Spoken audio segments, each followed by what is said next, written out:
My dear student, colleagues, and all the viewers who are watching this program live on Facebook page and YouTube channel, I would like to welcome you all to our International Physics webinar. Today is our 254th International Physics webinar, and we have with us head to Dr. Devika Chithrani, Madam, Associate Professor, Department of Physics and Astronomy, University of Victoria, Canada, and she has already connected with us. So I'd like to welcome our speaker. Uh, Welcome, Madam, and thanks for accepting our invitation. So before going to you, I'd like to introduce you. So I think, dear students and viewers, you have already come to know the title of our today's International Physics webinar. Title is very exciting: Cancer Nanomedicine, Nanotechnology-based approaches to overcome current challenges in cancer therapy. And our speaker is Dr. Devika Chithrani, Madam, Associate Professor, Department of Physics and Astronomy, University of Victoria. She has completed his PhD degree from University of Toronto, Canada, and her MSc degree from University of Toronto, Canada, and her bachelor degree from University of Colombo, Sri Lanka. She got NSERC postdoctoral fellowship from University of Toronto, Canada. You can see her research project. She's currently working on nanotechnology, and we know that nanotechnology involves creation and utilization of materials, devices, or system on the matter scale. The field of nanotechnology is currently undergoing explosive development on many fronts. Among other fields, nanotechnology is expected to generate innovation and play a critical role in the field of cancer nanomedicine. And her research program is also involved the use of gold nanostructures as a versatile platform for integration of many therapeutic options towards optimizing a combinational therapy platform in the battle against cancer. For example, radiation therapy and chemotherapy remains as the most widely used treatment options. Their studies shows that the incorporation of gold nanoparticles into those protocols have enhanced tumor cell damage. However, nanoparticle-based platforms are still at the initial stage of development, and much more research is required before they can applied in clinical application. And you can see currently she has 2 PhD students and 1 master student. Previously, 1 PhD student has completed PhD, and about 5 MSc student has completed their masters, and about 20 international journal and 5 different book chapter, and got funding from National Sciences and Engineering Council, Canada Foundation for Innovation, British Columbia Knowledge Development Fund, University of Victoria. So thanks again for your patience, and it's time to go to our speaker. I think you will enjoy this exciting webinar. So Madam, I'd like to welcome you again. It's your time. You can start your session. Thank you, Dr. Pretam Kumar Das, for the invitation. So as I told you, this talk is more towards the students. One thing I want you to focus is not just the science that I'm going to talk about today, is my story. I hope I can motivate a couple of you to get where I am today and even go beyond where I am today. So just to give you a small introduction, I actually came from the part of the world that you are in right now is from Sri Lanka. So it is a very small island south of India. I'm sure you know that. So that is where I was born and raised. And then I'm sure you are aware of how beautiful Sri Lanka is. It has beautiful beaches and tea estates and very nice sceneries if you travel by train, and wildlife, nice waterfalls. There are some lot of places that you can visit. It's a beautiful country. So I'm glad I was born in Sri Lanka. And so I did my undergraduate studies at the University of Colombo, Sri Lanka. So I did a physics special degree, and where actually it was I worked really hard, and I actually won the gold medal for physics at my convocation. and also won a Heva Vitarna Memorial Prize for Physics too. And not only the gold medal for physics, I also won the gold medal for the whole of Faculty of Science. So that landed me a very good scholarship actually to come to University of Toronto, Canada, to do my graduate studies. So one of the messages for most of the undergrad who are listening right now is to, when you finish your undergrad, do it with finish it with flying colors. So you will have lots of opportunities. So even in Canada, I actually got many scholarships to finish my graduate studies. So that means I was able to continue my excellence in academia and research. So before I went into cancer research, this is what I did for my PhD. That is, I was able to actually use these nano templates. You can see this scale is nano 400 nanometers. I was able to actually get a single quantum dot on a nano template and then look at the artificial properties of a quantum dot actually here. It's a single quantum dot. And then I was able to show that it has a special structure. And then actually I developed theory to explain this experimental spectrum. That was my PhD work. But what I did, once I finished my doctorate, I actually moved on to more nanotechnology, especially to nanomedicine. So I'm sure some of you have recognized this is Richard Feynman. Actually, he's a Nobel laureate, and actually he is the one to unveil the endless possibilities of nanotechnology. So he said there is plenty of room at the bottom. So this officially started the advancement of nanotechnology.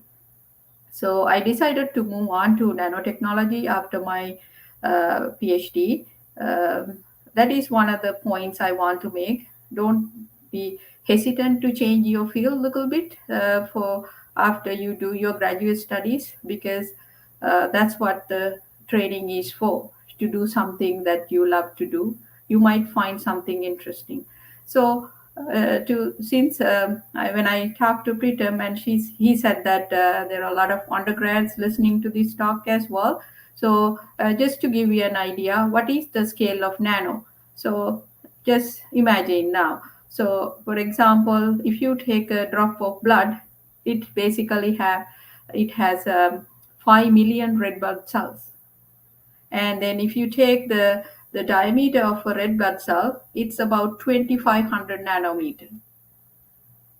And in another way to explain is if you look at, this is one DNA strand, this is another one. So these are two complementary DNA strands. And then if you look at the width of this here, the two complementary strands is basically 2 nanometer. So now you have an idea what is the scale of nano.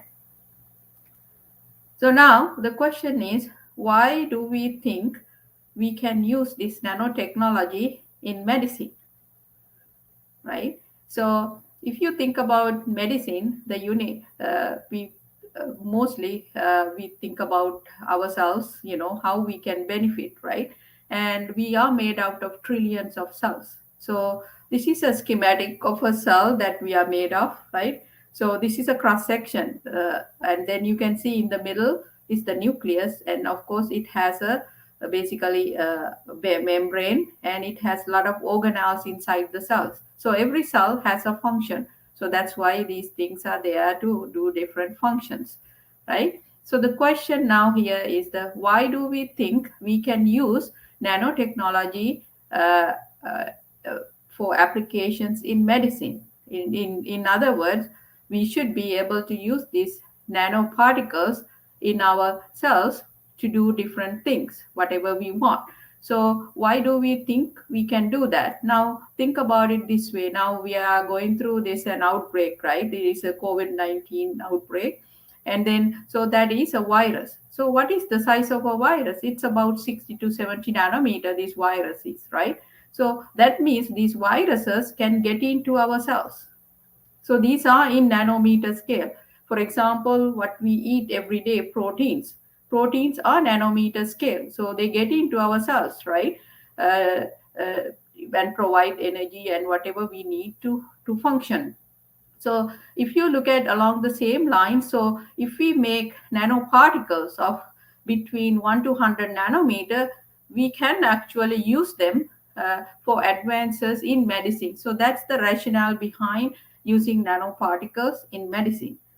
Now, today, what I'm going to talk to you is about how we can overcome some of the challenges in current cancer therapy, which is a big topic, right? A lot of people have invested in this topic, and I think it's a very important topic. But before I go into this topic, I'm going to give you a little bit of background how we can achieve this.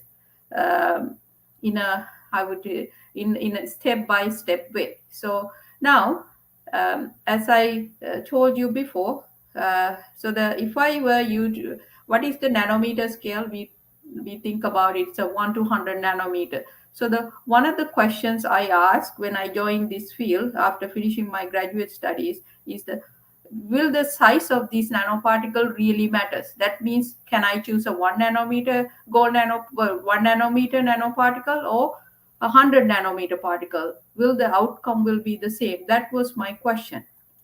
So now, let's see whether it is the case. So how do we how do we understand this process? If you are new to this field, so I just want to give you a small tutorial. Here it is a cell. We are made out of cells, right? So this is a cell membrane, right? And this is the nucleus of the cells. So these dots are these small round like things are basically nanoparticles, for example. So these nanoparticles actually enters the cells, some process called endocytosis process. And then what happened? It get trapped in these organelles. These are called endosomes. And then what happened? They get sorted and then they process with other organelle called lysosomes, and they actually get at some point excreted out of the cells. And then so what are these ones? These ones here you see the green ones. These are called receptors on the cell membrane. So our nanoparticle can make connections with the receptors. That's how they are recognized and they are taken up by cells. So now the question is, if I make these nanoparticles with different sizes, how it's going to affect how they get inside the cells? That's the question. That was one of my first questions. So in order to do that, what you need to do is to make nanoparticles of different sizes. So the one way to do that is the one nanoparticle system that allow you to do that is the gold nanoparticles, because you can make different sizes just by changing ratio of reducing agent to gold salt. So when I talk about gold nanoparticles, you may wonder, gold is yellow. So what about the gold nanoparticle? And when you make gold nanoparticles, actually it turns into red wine color. So that's why I put a bottle of red wine, just to show you. So that means when you go from bulk gold to nano gold, we are going to change a lot of features. So you can see we change the color too.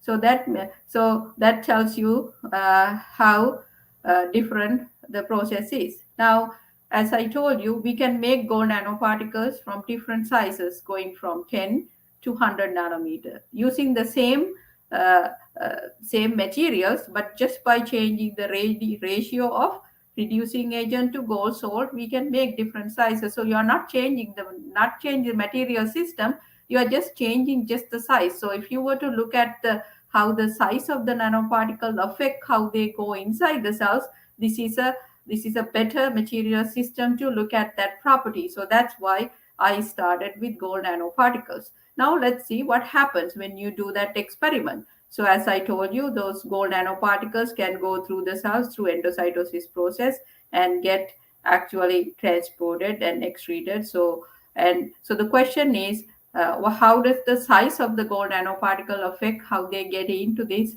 cell? So what I found was this. So smaller and larger nanoparticle, this is 14, this is 100, this is 50. You can see there is a size dependence. That means even though it is a small range, 1 to 100 nanometer, size can play a bigger role here. That was one of my first papers in this field, which is I published in Nano Letters. It has close to 5,000 citations already. That's a big achievement. And as well, considering this is the first paper in biomedical sciences that I have, right? And so now these are actually captured different process within the cells. This is captured. You can see gold nanoparticles at the membrane. So this is the endocytosis process. So you have it here. So these are basically organelles, and you can see these black dots are all gold. So these are organelles actually what you see here. And then of course this is the excretion process. So now we know size has an effect. Now the question now here is, the of course you found that size has an effect when they go into cells, which is very important. So but that is the starting point, right? So what you want to do next is the how this kind of fundamental science can change the applied science. That means I want to know how this would translate into an application. That was my next goal, right? And then uh, I what I found was the gold nanoparticle is good nanoparticle system to for studies in fundamental science, because of course you can make the size go from 1 to 100 nanometer. You can change the surface properties, you can change the shape. So it's a good material system, and at the same time it has other properties too. So it turns out that gold nanoparticles can be used as a radiosensitizer. What I meant by that, that means, say, for example, radiation therapy, right? Most of the cancer patients receive radiation therapy as part of their treatment plan. So, in radiation therapy, what you have is a beam of photons focusing towards the cancer or the tumor. So, photons, you should know about photons, right? This is basically light, right? But for therapeutic purposes, we use photons of energy kilo electron volts or mega electron volts. So what happens if you have gold nanoparticles is the gold nanoparticle is a high atomic number material, right? So what it does is it interact with incoming photons, and actually it can create a shower of secondary electrons, and these secondary electrons can interact with water. Why? Because 90% of our body is water actually. So interact with water and create free radicals. These free radicals actually can create DNA damage. So once you do the DNA damage, actually you can actually harm the cancer cells. So that is the idea here, why we can use gold nanoparticle as a radiosensitizer in radiation therapy. So now I'm going to give you a small tutorial about how radiosensitizing agents can actually enhance the outcome in radiation therapy in cancer patients, for example. Now, I don't know whether you have seen this. This is basically a linear accelerator used to treat cancer patients. This is a patient on the bed, right? So what is happening? This rotates, this radio accelerator rotates for a very good reason. So there is a patient, so we are actually, say for example, trying to treat this patient. Now think about it, this is where the tumor is.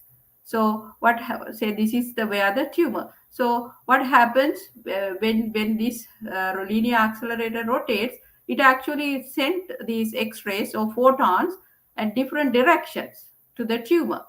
But the way it works is that you try to send the beam through the normal tissue once, but targeting the tumor every time.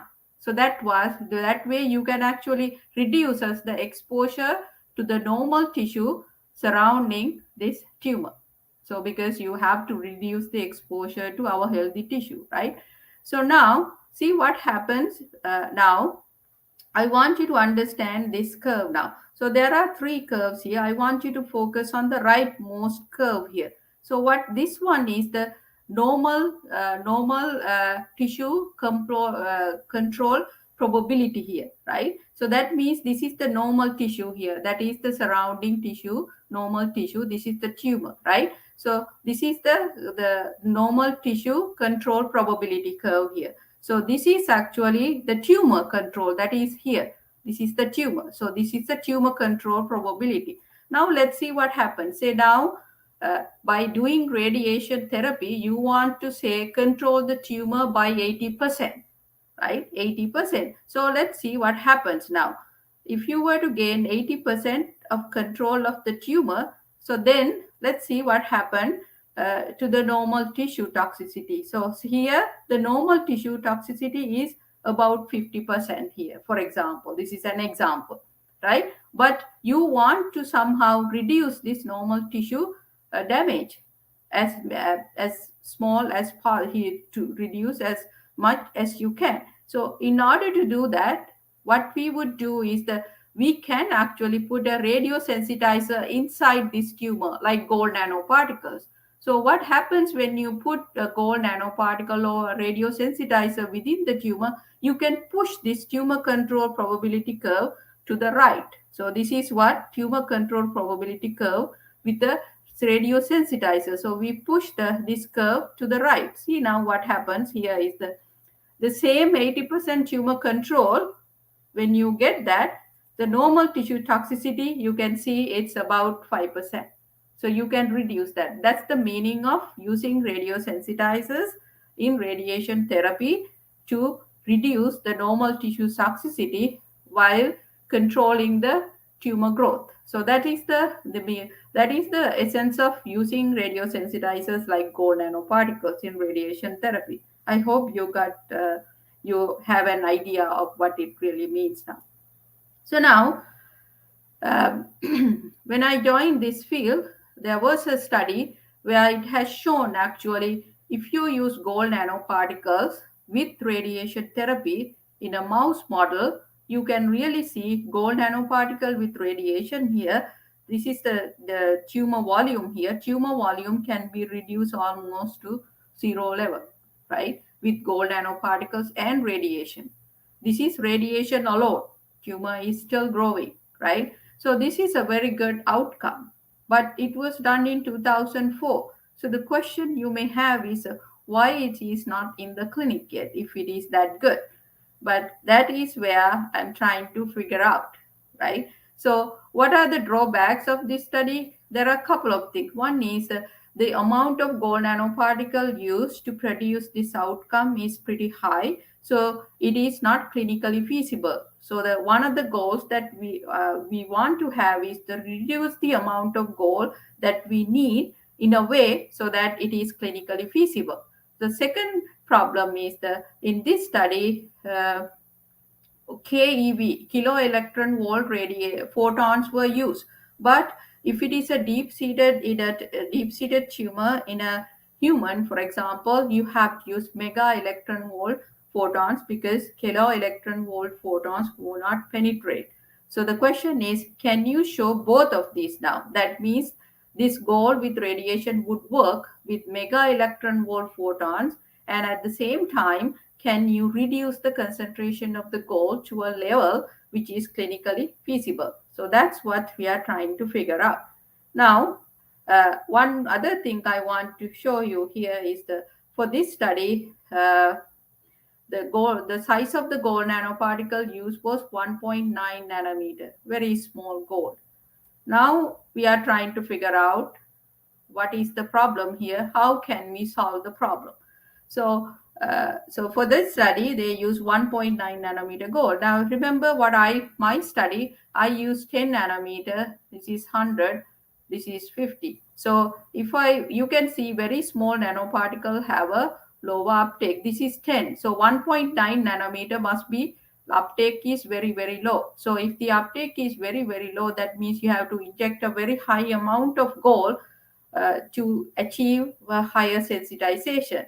Now the question is, if you can somehow optimize the gold nanoparticles within the cells, internalizing cells, you can actually reduce the amount of gold that is necessary for radiosensitization. That's exactly what I have shown in my studies. You will see I was able to reduce the amount of gold that is necessary by a factor of 1,000, just by optimizing the nanoparticles going into these cancer cells. So now I just want to show you what I have done here. So I use 3 different sizes, 14, 50, 74 gold nanoparticles. So this is just to give an idea. This is actually I first show with the kilo electron volt photons, like in that study. So this is basically a two-dimensional model. Here, this is a small petri dish. So the cells are actually adhere to the bottom of this petri dish, and then you introduce some media, or you think about it's like a formula. So to give some nutrient to the cells. And then for the same one, you have gold nanoparticles too. So the nanoparticles are in the cells now. So they are in this petri dish. And so what you do, you give a radiation dose. Actually, this is a clinical radiation machine to treat actually cancers. They are like, for example, the skin cancer, closer to the skin, like because they cannot penetrate very far. So now what you have seen here is, so this is a survival of cells fraction, and this is the radiation dose. Now if you look at its the dose of 8 gray, if you look at it here, just to give you an example, you can see there are there are 4 curves here. This is for gold nanoparticles, 50 nanometer gold nanoparticle incubated cells. So this is the control, that means the no gold. So you can see this is the small, this is the larger. Now you can relate it to what we learned here. For example, 50 nanometer particle has the actually have the highest uptake. So that means there are more 50 nanometer gold nanoparticle inside those cells, which actually produce the highest sensitization. So that's why the survival is lowest, which is what we want. But smaller and larger nanoparticles, the uptake is not that high. So you don't see that much of effect compared to 50. And this is the control, right? So you really can see you can gain by having gold nanoparticle inside these cancer cells. So which is published in Radiation Research, which was actually featured on the cover of the Radiation Research when I publish it. And this is the first paper in Radiation Research too. So you can see, if you think and if you plan and do things well, you can make a significant advancement in the field as you move on. So now that was the previous one I showed you, the survival. But one of the things you may want to look at it is the what happened to the DNA, right? Because that's the ultimate goal. So what you see here is this is the same experimental setup. So you actually, these small circles are basically here are the nucleus of cancer cells. So these small dots you see are the damaged DNA. So if you look at this one, the top row, we actually probe 2 proteins that is present in the presence of the DNA damage, gamma H2X and 53BP1, and this is the merged image. So you can see these small dots are, we call it foci. When the cells are incubated with gold, so these cells have gold in it, you can see more foci, right? That means more damage. And then the question is, will that hold when we use a linear accelerator? So this is actually experimental setup. So this is where our cells are actually placed. This is a linear accelerator used to treat. I mean, this is being used to treat patients. So you deliver a dose, and so you can see this. The first row is basically without gold in cells, and this is with gold. You really can see actually there is a significant enhancement in DNA damage with gold, right? So this is what we want to show, and which is good. Now you can see that gold nanoparticle actually enhances the radiation dose, not only in keV, but also in mega electron volt energies, which is clinically relevant energy. Now, so far, what I have shown you here is basically this is 2D, right? This is cells are grown in a petri dish. So this is a layer of cell. This is 2-dimensional. So, but what you want to look at is now what is happening in real scenarios. Now, in a real scenario, what is happening? You have to inject these core nanoparticles to a patient or animal model, for example, and these nanoparticles circulate through the body and enters the tumor tissue. For example, in a tumor, the blood vessels are, we believe they are leaky. So that means this endothelial layer of the blood vessels are not properly formed. So there are some areas where these nanoparticles in the blood vessels can into, sorry, leak out into this tumor tissue. This is tumor cells. And then, so the question is, before I do animal studies, can I really actually uh, look at how these nanoparticles would behave in these tumor tissue, right? So that actually gives us a lot of information before we do in vivo studies, animal studies. And then, of course, we want to go into human trials at some point. So that's the importance. So in order to do that, what I did was I actually created these 3D tissue models in the lab. So we use actually two different types of tissue models just to understand the process. In the first one, what we did was this is a called inserts, and you can actually start with the one layer of cells here. This is an enlarged image here, one layer of cells, and if you let it grow, it will grow layer by layer. So you can actually have a tissue structure here. So this is a cross section of a tissue, so you can see actually many layers here. And this is actually the look at the extracellular matrix. You can actually look at it, stain it, and you can look at it.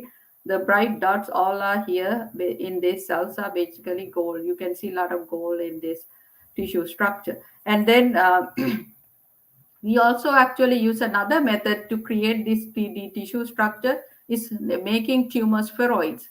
So we can actually make tumor spheroids too. So different approaches, right?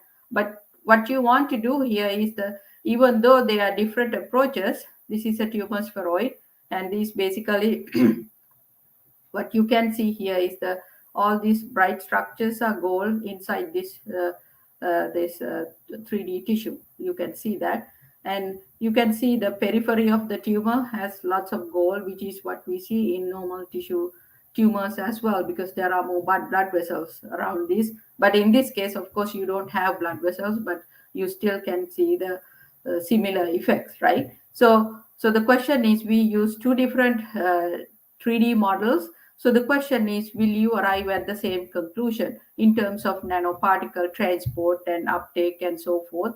And then let's see what happens. By the way, actually, when we published this work, this was featured on the cover as well.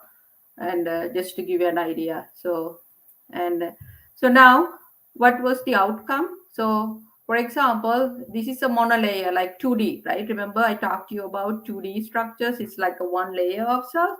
And then if you look at one layer, there are no barriers in between cells, right? So that's why the uptake can be very high in these cells. But in a tissue, you can see there's a lot of barriers in between cells. So then you have to think about how these nanoparticles transport through these barriers into the cells as well. Yeah, we see cells in the cells in the tumor tissue too. But then what about the transport through the extracellular matrix into these cells? That is also a factor we need to think about, right? And then what we found was something very interesting. We found that in a monolayer of cells, if I use 20 nanometer gold and 50 nanometer gold, so we know in a monolayer, 50 nanometer particle will have the higher uptake compared to 20, which is what we see in the monolayer. These are two different cell lines. So this is the 20 nanometer, this is the 50. But when I go into tissue structures, we saw something very interesting. That is, now actually smaller nanoparticles have more preference than 50 nanometer particles, right? So that it was interesting. Now, that's why what I'm saying is that sometimes you make these nanoparticles or nanocomplexes. You also want to know what is happening to them using not just 2D models, but you have to test them in 3D models to see what they do before you go into animal studies. One thing is that you can learn more interesting science. At the same time, you can save a lot of time that you would spend in animal studies, because it takes a lot of time and resources to do animal studies, right? And this is our monolayer study where 50 is the best. But when you go into tissue, you can see it's a different outcome. Now the question is, um, how do you go around this problem now?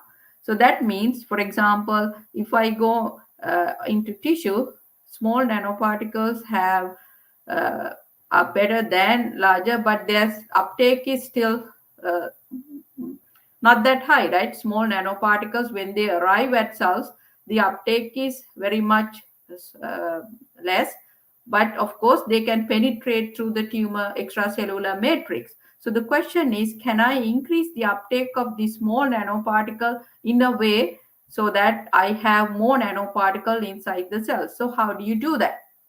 So that's another interesting story.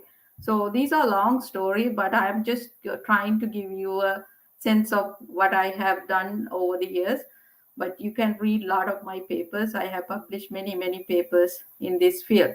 So here what we did was that now, of course, we look at 2D structures. Now we look at tumor tissue. Now the question is, our goal is to go into animal studies too. So but what we know is the small nanoparticles penetrate better in tumor tissue. So now the question here is that if you want to go into animals and also to human, you have to add something called polyethylene glycol molecule so that our nanoparticles will not be tagged as foreign nanoparticle when they are in our body. But that adds a whole dimension to the problem, because once you add PEG onto a nanoparticle, its uptake is very low. So the question is, how do you increase that uptake? So for that, we actually add a targeting molecule, which has a this is a targeting peptide which has a something called integrin binding domain. So you don't have to know everything. Just think about this is as a targeting molecule. That means it can, when you have a targeting molecules, it can go more into the cells. It is recognized by the tumor cells, so it has more chance of getting in. So that is what we did. So our efforts were very successful. We used, for example, 10 nanometer and 50 nanometer. We were able to have a very higher number of smaller nanoparticle inside cancer cells. Now we know they can get into cells as well as they can penetrate through tumor tissue as well. This is what you want, right? And now the question is, will it work in vivo now? So you tested in vitro, in 2D and 3D models. Will it work in vivo? That's what we tested. So as we expected, these nanoparticles, once you injected into animal model, they go through, we injected through the tail vein. So they go through the blood vessels, and at the end, it will come to the tumor blood vessels. And in the tumor blood vessels, because they are leaky, the nanoparticles actually can get through to these the tumor tissue and then enter the extracellular matrix and into the tumor cells. That's a very important process. That's why we've optimized the size and the functionality of the nanoparticles so they can penetrate, as well as once they come through closer to the cancer cells, they can enter cancer cells as well. So what we found was yes, we were very successful actually accumulating gold nanoparticles in the tumor. So this is as a function of time, accumulation of gold nanoparticle within the tumor. So at 24-hour time point, we have a higher number of gold nanoparticle in the tissue. So you don't have to believe what I say. You can see this is a cross section of a tumor. So these all yellowish structures are gold in the cells within the tumor tissue. And what you see here is the blood vessel, one of the blood vessels. You can see the gold in the blood vessel.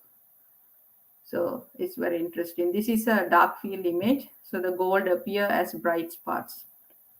So we have proven that actually we can go from 2D to 3D to animal models, and we have shown actually we can accumulate nanoparticles all the way to in an animal model as well.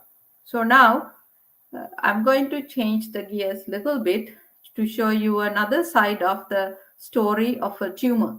So when you talk about tumor uh, or cancer, the tumor does not have only the tumor cells. It has other cells too, because it's a very complex environment. That's why it's very hard to find treatment for cancer, right? Every tumor is different, and so it's very complex. But to give you an idea here, for example, i- within a tumor, you have tumor cells as well as other cells. So there are a lot of other different types of cells.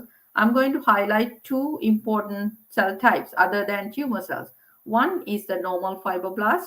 The other one is called cancer-associated fibroblast. So what is happening when a tumor start to grow, right, in a place within our body, for example? So our body has basically tissue has these normal fibroblast cells. So what's happening here is that our tumor cells, what they do actually, they recruit these normal fibroblast cells and then convert them into something called cancer associated fibroblast. So why they have to do that? The reason is that these cancer associated fibroblast cells actually promote tumor growth. On the other hand, normal fibroblast cells do not promote tumor growth. So you see how the system works now. So if you are fully focused on tumor cells and in your studies, but you are not solving the problem fully, because you have to remember there are other cells within the tumor microenvironment. So if you want to have a better treatment option here, you not only have to target tumor cells, you really have to target these cancer-associated fibroblasts, which actually promote tumor growth. I think you got that, right? So now I will show you the in the first few slides, what I showed you was yes, gold nanoparticles are good. They can act as a radiosensitizer, and actually it can actually kill tumor cells significantly. So the question is, will the same thing hold for these cancer-associated fibroblast cells as well? Because they promote tumor growth. So the first of all, you want to know how the gold nanoparticle interact with these cancer-associated fibroblasts as well as normal fibroblasts too, because they are in the same environment. So what we found was something very interesting. That is, we found that if you look at these three different types of cells, the HeLa, this is a tumor cell type, this is a tumor cells, this is the cancer-associated fiber, they take more gold nanoparticles compared to normal fibroblasts. This is a very important and very interesting outcome. This is exactly what we want. And so now I will show you some of the images. These are dark field images of, this is the tumor cells, these are fibroblasts, these are calves. I'm sure you notice a couple of things. One is that these cancer-associated fibroblasts and the normal fibroblast cells are much larger than tumor cells. So these are tumor cells. You can see there is a difference, big difference. And you can see the tumor cells and the cancer-associated fibroblasts, these calves, take so much gold. So this is a radiosensitizer they are taking in. So that means if we use compared to normal fibroblast. So if we use radiation now, what we expect is that we should be able to reduce the activity of the cancer-associated fibroblast. That's what we expect, right?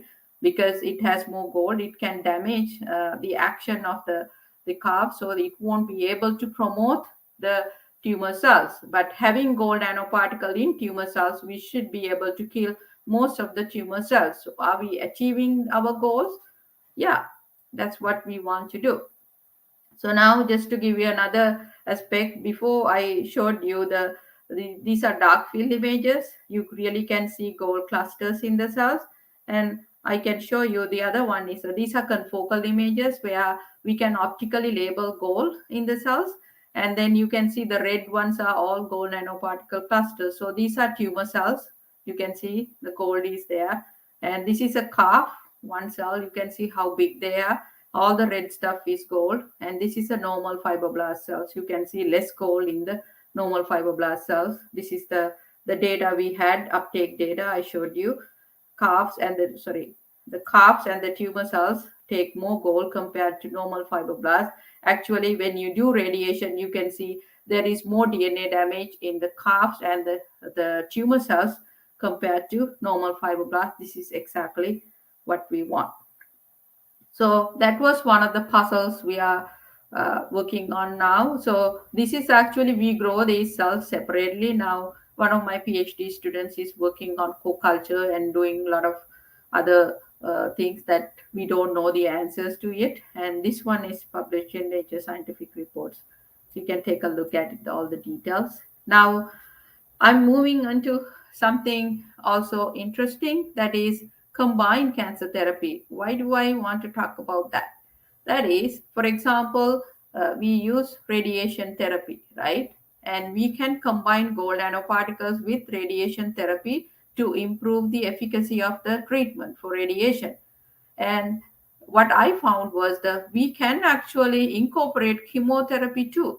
In this case, I have a different idea here. That is, these are chemotherapeutic drugs that also can act as a radiosensitizer. So, so now I am talking about not just the gold nanoparticle as a radiosensitizer, but there are some chemotherapeutic drugs which can act as a radiosensitizer as well. So you wonder, why do I have to use two of these with radiation therapy? Which I actually explain all of these things in this review article. You can take a look at it.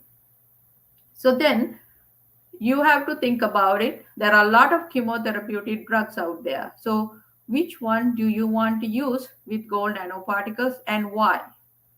Right? So in this case, among all the chemotherapeutic drugs available, I use one of the drugs called docetaxel. It's a Taxol drug. So let's see why I chose that particular chemotherapeutic drug. It is a radiosensitizer. That's why I use it along with gold. But it has so many advantages when combined with gold nanoparticles. Now, if I were to give you an idea, so this is a cross section of a cell, right? This is the nucleus of the cell, the brain of the cell. And then if you look at in a cell, you wonder how things are being trafficked along in those cells, right? So it is basically, there is something called microtubules. These are like highways in a cell. So things are being trafficked along those microtubules in these cancer cells, normal cells, in most of the cells, they are trafficked along these microtubules. This is like a metro station. These microtubule highways are controlled by this center here. So now all these marked in red are basically nanoparticle clusters trafficking along these microtubules. Now the question here is remember I told you that gold nanoparticle is a radiosensitizer. In the presence of the radiation, it can actually have a shower of secondary electrons and which interact with water and produce extra free radicals, right? So the question, if the gold nanoparticles are spread throughout the cells, is there a way somehow we can push them closer to the nucleus? So what happened when you put docetaxel into these cells? It actually, these microtubules get stabilized. You can see that they are basically, they become bundle up, and somehow the gold nanoparticle get very close push towards the nucleus. Now you can see in the presence of radiation, it can actually give a shower of secondary electrons to the nucleus, and so that these electrons can interact with water and produce free radicals and damage DNA. So that's one advantage. What is the other advantage? The other advantage is that this docetaxel actually puts cells in a phase.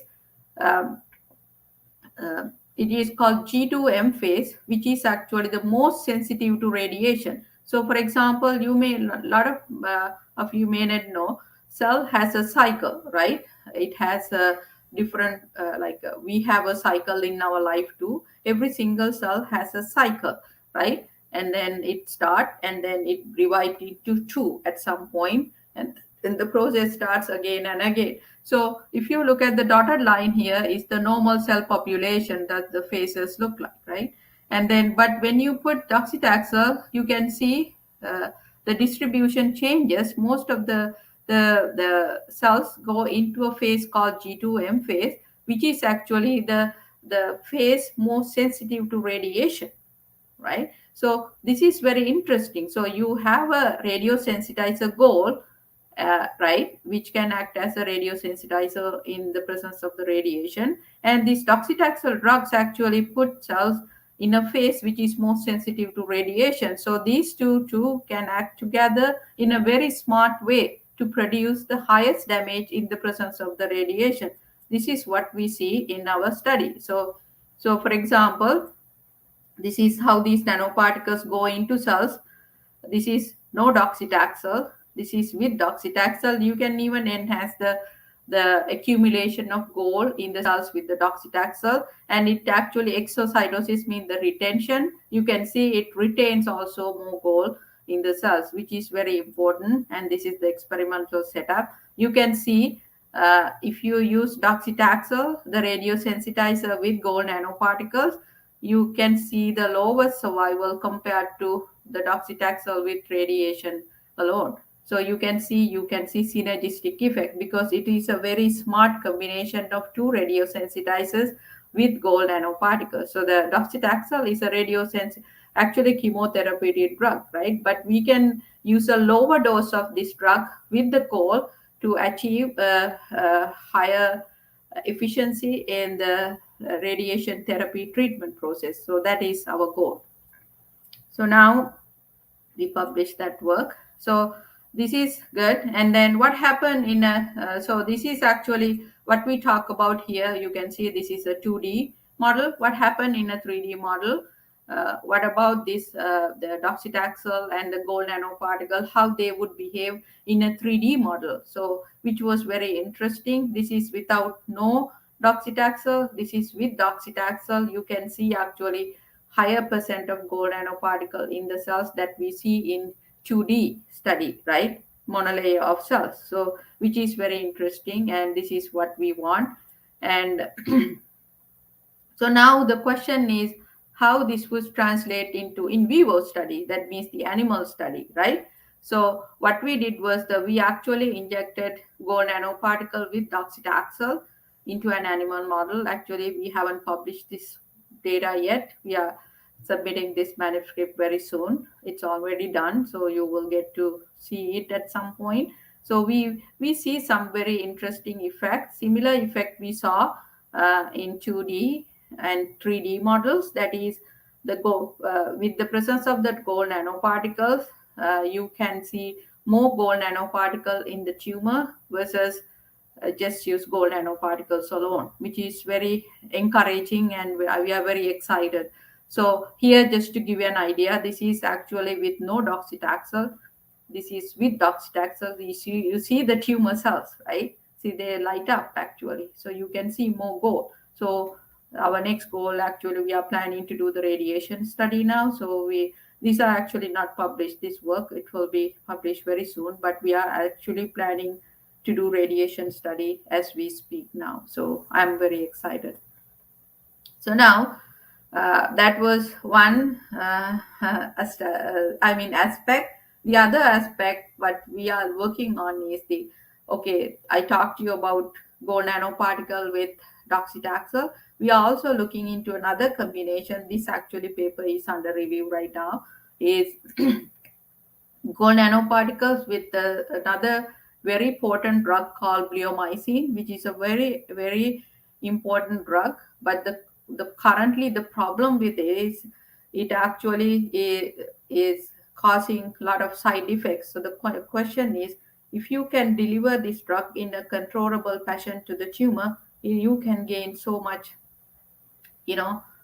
benefits. So that's what we are trying to do now. We can put this drug actually on the gold nanoparticles, and the similar combination with polyethylene glycol with the targeting molecule.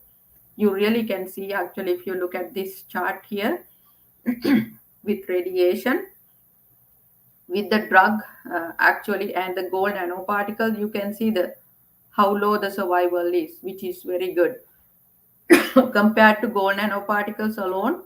With radiation versus gold nanoparticle with the drug, you can see you can actually reduce the survival very much, and we are expecting this would make a very good combination in animal models as well as in humans in the near future. So this is just to show the DNA damage. You can see uh, this is cells treated with just the drug. This is the drug with the goal. You can see enhanced DNA damage, which is what we want. And so the next question I'm going to put into you is that you might wonder, will this ever be used in humans very soon, right? This there has been a phase 1 clinical trial actually where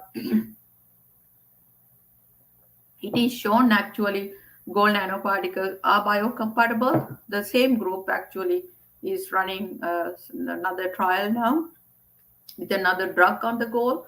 So we'll get to hear from them too. And what we did was uh, we actually wrote 2 articles to show what is the roadmap actually. If we were to use gold nanoparticles for radiation therapy, what will be the roadmap? So you can see there are a lot of people involved here. It's not just me.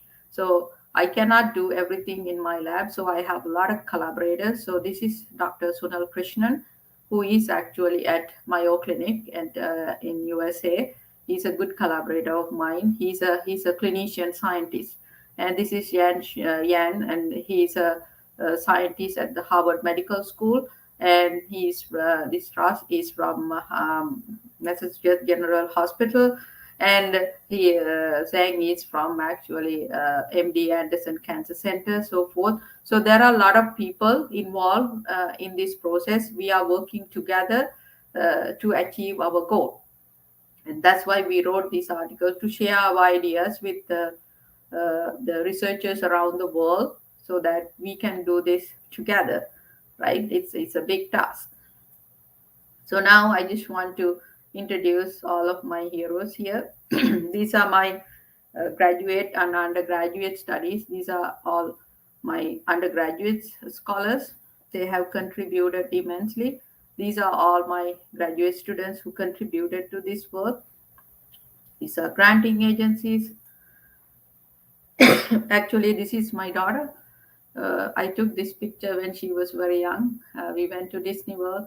She wanted to be a clinician scientist. Now, just happy to say that she's in medical school, and she will be pursuing her career as well as we thought it was going to be. So I just want you to see I'm not only is these scholars in my lab, but this is the scholar at home as well. So it's important to to continue your journey and motivate all the people surrounding you. And so remember I told you I came from Sri Lanka. Now I live in Victoria, British Columbia, and this is Canada. So you can see some similarities uh, to Sri Lanka as well. It's a small island, beautiful island, and I really enjoyed living here as well. So it's a privilege to be here. And I also want to acknowledge one of my mentors, Dr. Richard P. Hill. He passed away last year after battling with cancer. So this is one of the motivation for me to actually do my best to do whatever I can to make this a solution in the near future. I think it's that's all I want to say. But there are a couple of other things I want to talk to you about, but I will let you talk to me and ask questions about what I have told you so far. Just to give you a quick one. Um, so far, I just talked to you about gold nanoparticles, but what we are trying to do now is we are going to actually come up with this. Remember, I talked to you about chemotherapeutic drug as radiosensitizers. So what we are trying to do now is to put gold nanoparticle and also the radiosensitizing drug inside this lipid nanoparticle system. Like it's a small capsule, right? That's the your vaccine, like a mRNA vaccine. So these are like in a capsule, right? Like that. And so the goal is to actually deliver the both gold and anti-cancer drug together using this lipid nanoparticle system. So that's a better way to do it. And can we do it? Yeah, that's what I am showing here. So these dark dots are actually gold nanoparticles in the lipid system. So you can actually have the drug as well. So we published this work, and you can see by putting actually this nanoparticle inside this system, you can actually enhance the uptake of these nanoparticles by a huge factor as well. So that's what I want to share last. Yeah, so time for Yeah. questions. Thank you, madam, for your exciting and wonderful presentation. I think students have learned a lot of things about this nanotechnology application in cancer therapy. So I've got two questions. One is inbox and on the comment section. So first in inbox. So which is better for cancer treatment, nanotechnology or radiation therapy? I see. Can you repeat that question? I want to make sure I got it right. So which is better for cancer treatment, nanotechnology or radiation therapy? I see. That's a very good question, actually. So, my point there was the radiation therapy is currently used to treat cancer patients, right? So, it is so Yes. the best thing is to incorporate something that you already have into something, right? Rather than putting something completely new because you won't get the approval. So, it is a very hard road. So, that is why I use this approach. Yeah, radiation therapy is being used right now. So the question is, what can you anchor into this radiation therapy to make it better? So the nanotechnology can be incorporated into radiation therapy in a way that we can enhance the radiation dose so that within the tumor by reducing the normal tissue toxicity in the meantime. So that way we can actually enhance the outcome of the radiation therapy. Yeah. Okay, thank you, madam. And there is another question in comment section. So this will be the last question. So do quantum dots have any application as nanomedicine? Quantum dots, right? It depends how you want to look at it. Quantum dots are good. They are actually imaging contrast agents, right? You can image the tumor, but the my point here is you can actually there are a lot of techniques that's already available to image the tumor. So the question is what we want right now is basically a system that can treat the tumor. My actually focus is more on the treating the tumor, right? Diagnosis. There are a lot of techniques available. Quantum dots are some sort of toxic too, right? So the how much do you want to use it? That's another question. But it's more good for diagnosis process. But in this case, right now we have a lot of way to diagnose the tumor, right? So this is where the gold nanoparticles can be a better option. Okay, so thank you, madam. I got one question in inbox. So why do you choose gold? Okay, Or very good question. As you know, I'm a professor, right, at the university. So as Pretam knows that we have yes, to do fundamental research, we have to do applied research. So the gold nanoparticle is a very good system where you can do a lot of fundamental research. yes, That is because if you take a master's students or a PhD student, right, master's student need to finish their project in 2 year period, but PhD student can take a longer time, right? So the this kind of gold nanoparticle system, you can do a lot of fundamental studies with them. Like for example, how does the size of the nanoparticle affects go in, right?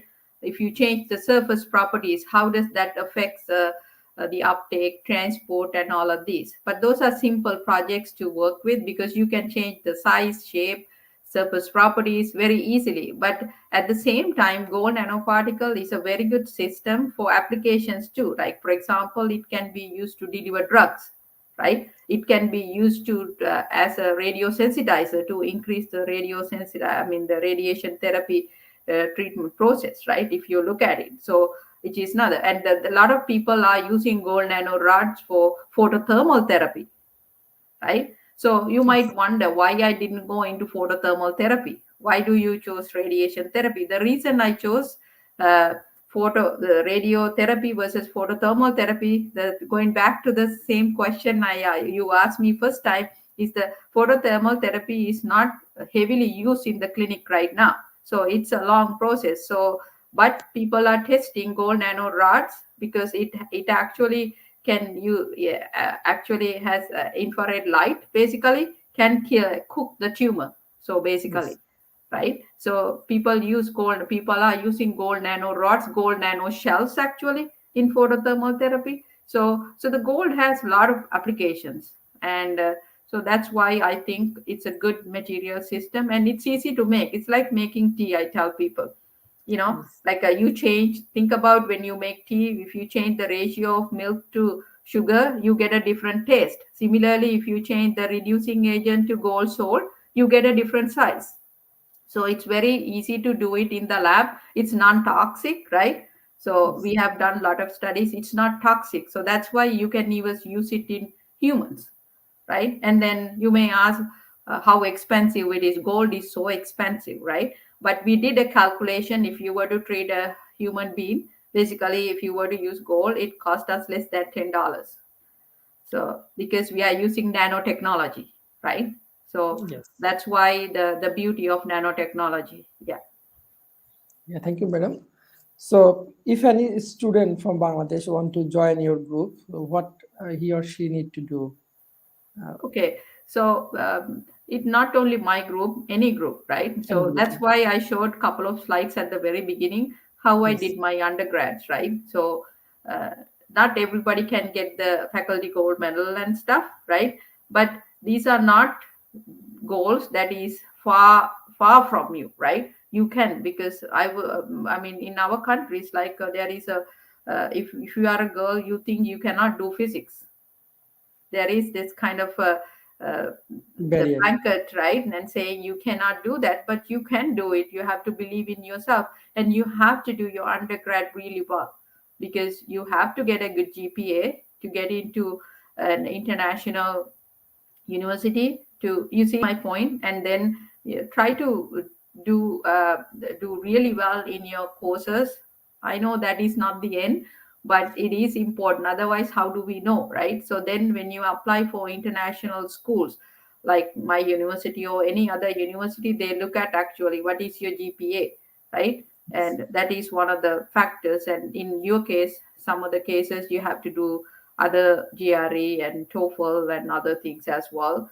But that means you have to know your materials really well to get a very high score, right?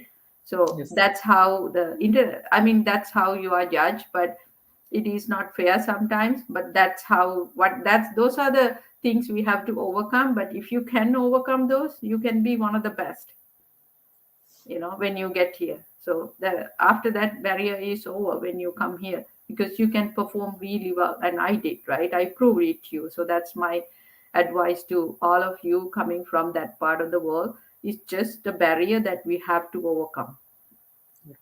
So thank you, madam. And our aim also to motivate our student like this. So Mm. as you have mentioned that uh, you came from a very small city and now you are in Canada. So it actually encourage our student actually, and what we also focus that our student can came to know the new research like this nanotechnology, because they may study cancer therapy, radiation therapy, but this type of new technology also they come to know by this webinar. So the main aim of our program is to motivate and encourage our students. So thanks again, madam, for accepting our invitation. It's a good opportunity for us to interact with you. And we'd like to say thanks on the behalf of the Department of Physics from the University of Science and Technology. And hopefully, when things come normal, we can invite you for a face-to-face session. That will be very exciting for us. Yeah, really. Yeah. Bye. Sometimes I visit that part of the world that I can always come and visit you as well. Yes. And yeah, I mean, it's just I just want all of you to know, like, there are no barriers. Like, you don't think about that, you do your best. It will take you to places you don't even dream of, right? I never dreamt Yes. of being a faculty member in Canada, and I mean, but we work really hard, so it just allows us to get better and better every day. I still work very hard, but I'm not complaining. Thank you, madam. Have a nice day. Yeah, you too. Thank you so much. Bye.